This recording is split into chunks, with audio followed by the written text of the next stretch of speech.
Welcome back to News Across Nigeria. All our top stories can be found on our website. That's channelstv.com and on youtube.com/channelsweb. Please visit m.channelstv.com to view us live on your mobile device. You can also download the Channels TV app for Android, iOS, and Windows phones from their respective stores. I'd also like to encourage you to use the Eyewitness feature in the Channels TV app. If you have pictures or videos you'd like to share with us, just tap the application on your device, swipe to reveal the Eyewitness menu, and follow the instructions. And now to look at the conditions of the internally displaced persons across the country at a time like this, I'm joined on News Across Nigeria in the studio by an environmentalist and social commentator, Dr. Paul Obolo. Dr. Obolo, you're welcome to News Across Nigeria. Thank you so much. I get the feeling of melancholy, the bittersweet feeling that they are celebrating this Easter season, an auspicious one, because of the significance of it, but they're doing that away from home.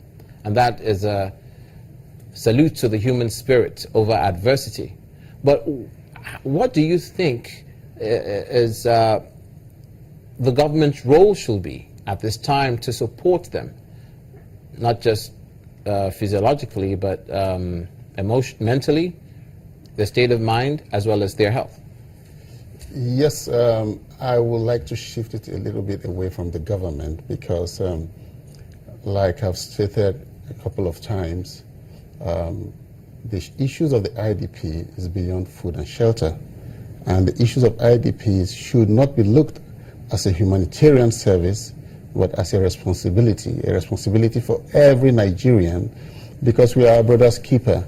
And anybody can become an IDP anytime overnight. So back to your original question about how you feel that you're spending the Easter away from home. I've had tremendous interactions with the IDP camps, and they are happy to be alive in the first place.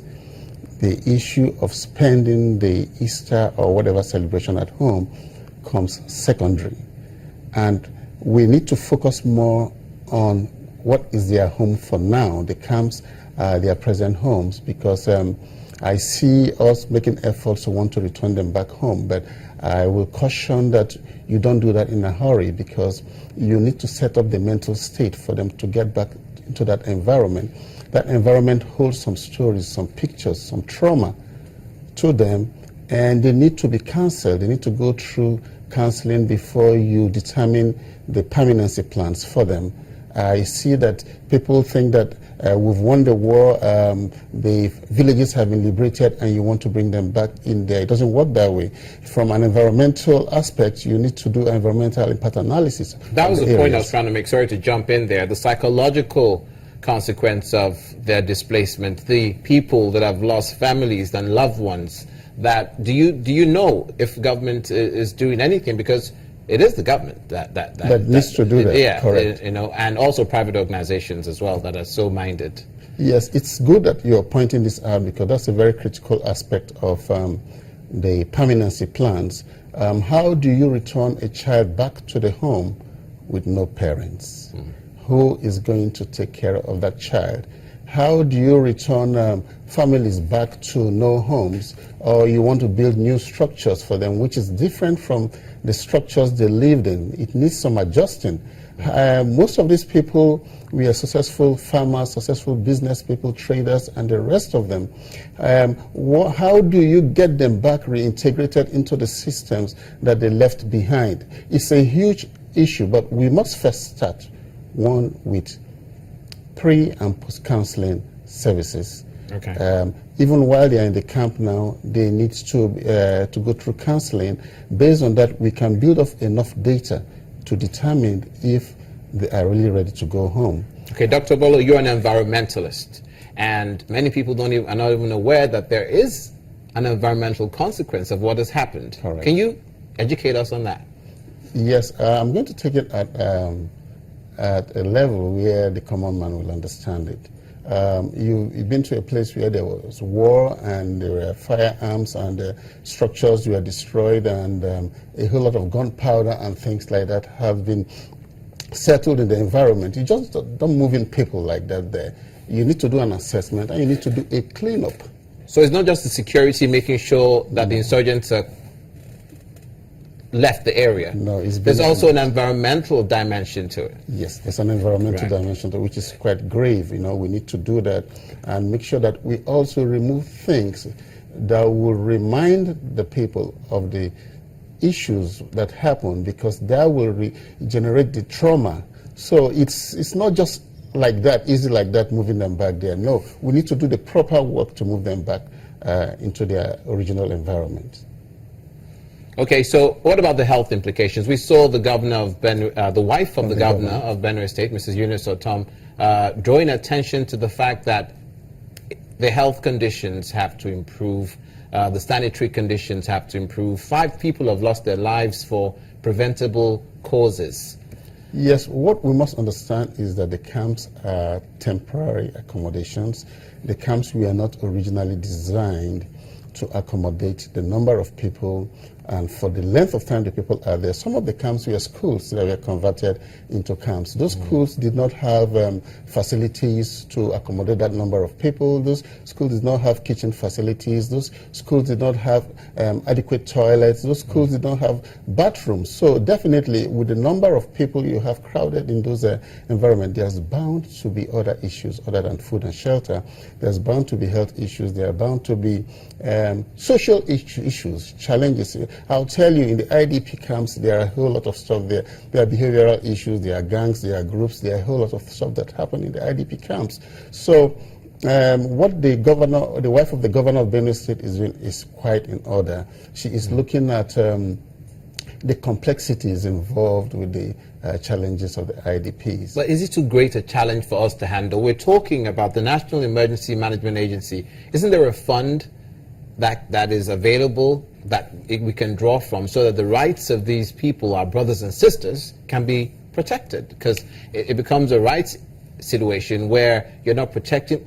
They've been displaced due to no fault of theirs. So hence it is the responsibility of the government to take care of them until they get back on their feet. So if it's a question of money, or if it's a question of, because I'm looking, if it's in practical terms, it's a question of money, let's get these people everything they need to survive. All right, the issue is not really money, because a lot of money is being pumped in. The issue is to create a sustainable approach, because we did an analysis, a needs analysis of the IDP camp in Benin, and it's unbelievable the amount of money that is required to sustain that camp on a daily basis. So if you go in there and you just drop... Yeah, but can you give us an idea? For a year, you need up to 200 million naira to sustain that camp with about 1,800 people. You know. Wow. Let's hope they're not going to have to be there for up to a year. Yeah. But again, like I said, we don't need to be in a hurry to send them back home. We need to do the proper thing. Like I was trying to tell you, it has to be a sustainable approach. Okay.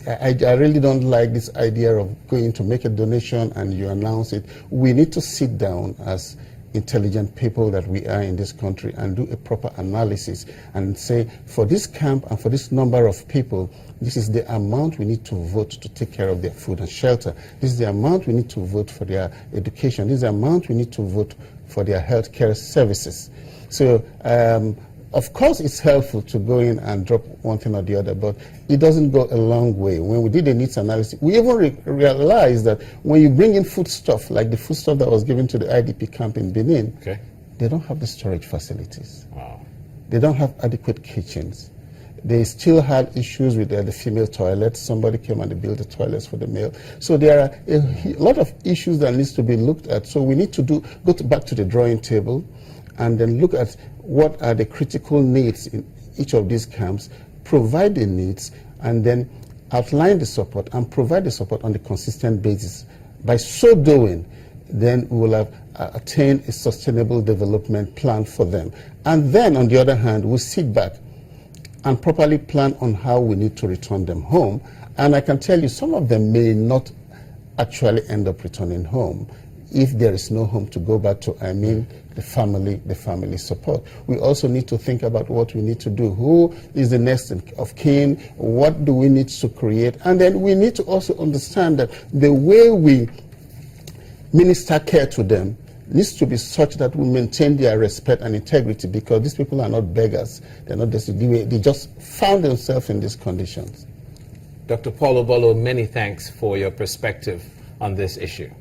Thank you so much. And also our prayers obviously go towards for the displaced persons, and we hope that that situation remains as temporary as can be. We pray so. We do pray so. Thank you very much, and a happy Easter to you. Thank you. Thanks for having me. You're welcome.